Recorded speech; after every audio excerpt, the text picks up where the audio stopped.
আসসালামু আলাইকুম ওয়া রাহমাতুল্লাহি ওয়া বারাকাতুহু।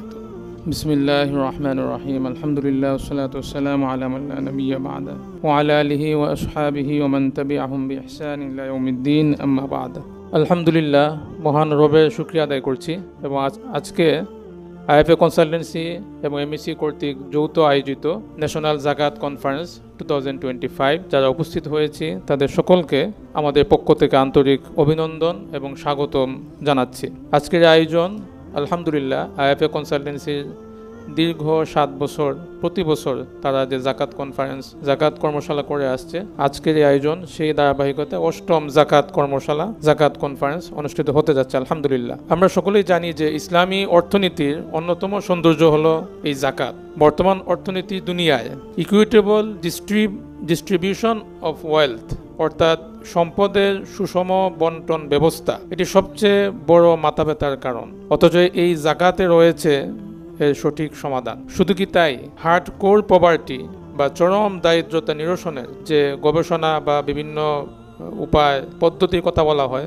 জাকাত হলো এর অন্যতম একটি টুলস, যেখানে সম্পদের ফুল ট্রান্সফরমেশন ঘটে। এর মাধ্যমে সমাজের একেবারে চূড়ান্ত দরিদ্রতা নিরসনের অন্যতম সুযোগ তৈরি হয়। পুরো বিশ্বে জাকাত সম্ভাবনা, জাকাত যে পটেনশিয়ালিটি, এর হার নানা গবেষণায় বিভিন্নভাবে উঠে এসেছে। বিশ্বব্যাংক ও আইডিবির একটি গবেষণায় দেখা গিয়েছে বিশ্বব্যাপী জাকাত পটেনশিয়াল এর পার ইয়ার 500 থেকে 600 বিলিয়ন ডলার। অথচ জাকাত বাস্তবে সংগ্রহ হয় বা উঠে আসে 10 থেকে 16 বিলিয়ন ডলার। দুঃখজনকভাবে আমাদের সমাজে জাকাত দাতার হার এমনিতেই খুব কম। কর্পোরেট জাকাত সেটি তো মানুষ আজকে ভুলতেই বসেছে। ফসলের জাকাতের কথা আর কি বা বলার আছে, এ বিষয়ে কোথাও কখনো আলোচনা হয় বা শোনা যায়, খুব একটা সংবাদ আসে না। এর মধ্যে যারা জাকাত আমরা আদায় করছি, আমাদের সমাজের চরম বাস্তবতা হলো যারা জাকাত দিচ্ছেন আদায় করছেন তাদের অধিকাংশই শরিয়া নীতিমালা অনুযায়ী জাকাত সেভাবে আসলে আদায় করছেন না। অথচ সালাতের মতো জাকাতও নিয়ম অনুযায়ী শরিয়ার নির্দেশনা অনুযায়ী যথাযথভাবে আদায় করা দরকার। প্রিয় উপস্থিতি, আইএফএ কনসালটেন্সি এবং এমএসি কর্তৃক আয়োজিত আজকের জাকাত কনফারেন্স আলহামদুলিল্লাহ আমরা সারাদিন এই আয়োজনে থাকবো, ইনশাল্লাহ উপকৃত হব।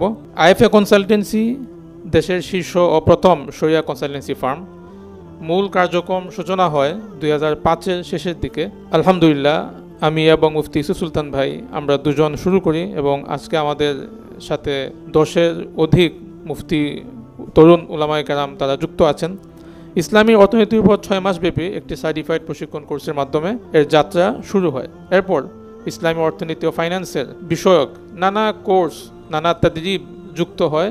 স্টিল নাও প্রায় 25-এর অধিক বিভিন্ন প্রশিক্ষণ আইএফএ কনসালটেন্সি রয়েছে আলহামদুলিল্লাহ, যেমন ফিকহ রিবা, ইসলামিক ব্যাংকিং, সুকুক ইত্যাদি। এখান থেকে এখন পর্যন্ত আমাদের যে জরিপ অনুযায়ী পরিসংখ্যান অনুযায়ী আলহামদুলিল্লাহ 2015 থেকে 5000-এর অধিক মানুষ আইএফএ কনসালটেন্সির কাছ থেকে হালাল বিজনেস, হালাল ব্যবসা, হালাল ইনকাম বিষয়ক তাদরিব গ্রহণ করেছেন। ট্রেনিংয়ের সাথে পরবর্তীতে যুক্ত হয়েছে কনসালটেন্সি বা শরিয়া পরামর্শ সেবা। কর্পোরেট ও বিজনেসে কিভাবে শরিয়াকে ইন্টিগ্রেট করা যায় সে বিষয়ক নানা সেবা। 2019-এ আইএফএ কনসালটেন্সি কোম্পানি হিসেবে যাত্রা শুরু করে 2020-এ আওফি কর্তৃক অনুমোদিত এক্সাম সেন্টার হিসেবে স্বীকৃতি লাভ করে। এ পর্যন্ত প্রায় 500-র অধিক বিভিন্ন সেক্টরের মানুষ আইএফএ কনসালটেন্সি থেকে আওফি এবং সিপা, সিএসএ নানা এক্সামে তারা অংশগ্রহণ করেছেন। কনসালটেন্সি সার্ভিস আমরা দেখেছি যে আমাদের আলহামদুলিল্লাহ 50-এর অধিক বিভিন্ন কর্পোরেট আমাদের কাছ থেকে বিজনেসের শরিয়াকে যুক্ত করার শরিয়া পরামর্শ গ্রহণ করে আসছে। জাকাত হিসাবায়ন সেবা আমাদের একটি অন্যতম শরিয়া কনসালটেন্সি সার্ভিস। এ পর্যন্ত প্রায় 200+ মানুষ এই সেবা গ্রহণ করে আসছে এবং এই অংশ হিসাবে প্রতি বছর জাকাত ওয়ার্কশপ, জাকাত কনফারেন্স আয়োজন করে আসছে আলহামদুলিল্লাহ। আইএফএ কনসালটেন্সির লক্ষ্য অর্থনীতি ও ফাইন্যান্সে হালাল প্রতিষ্ঠা করা, দেশের ম্যাক্রো ও মাইক্রো উভয় লেভেলে অর্থনীতির উভয় সেক্টরে হালালকে প্রতিষ্ঠা করা। ম্যাক্রো লেভেলে হালাল প্রতিষ্ঠা করতে আমরা বাংলাদেশ ব্যাংক, আইডিআরএ ইত্যাদি রেগুলেটরের সাথে বিভিন্ন কাজ চলমান। সম্প্রতি জুলাই বিপ্লবোত্তর নতুন বাংলাদেশে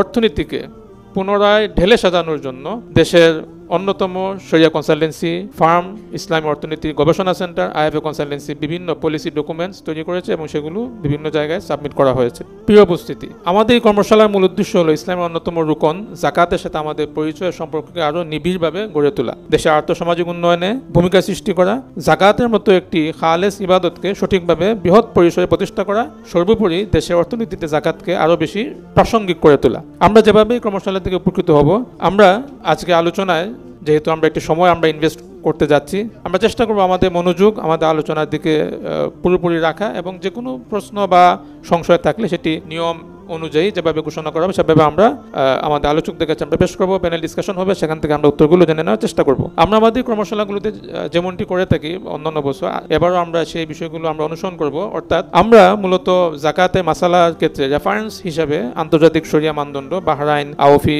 বাইতুজ যাকাত, জিদ্দা ফিকা একাডেমি ইত্যাদি শরিয়া মানদণ্ডগুলো আমরা রেফারেন্স হিসেবে আমরা ব্যবহার করবো ইনশাল্লাহ, এবং কোরআন ও সুন্নাহ থেকে আমরা রেফারেন্সগুলো ব্যবহার করব।